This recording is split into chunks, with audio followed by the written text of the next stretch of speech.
சின்ன முருகைய சிங்கார முருகைய சின்ன சின்ன முருகைய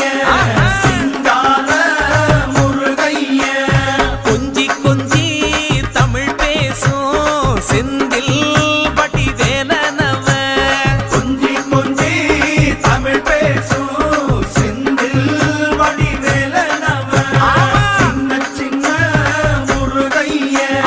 சிங்கார முருகைய கொஞ்சி கொஞ்சி தமிழ் பேசும் செந்தில் வடிவேலனவ சுப்பிரமணிய சாமி என்பார், கார்த்திகேயன் என்பார், சுவாமிநாதன் என்பார், முக அமுதன் என்பார், பாலசுப்பிரமணியன் என்பார், கருணாகரன் என்பார், கதிர்காம கந்தன் என்பார், கதிர்வேல சுவாமி என்பார்.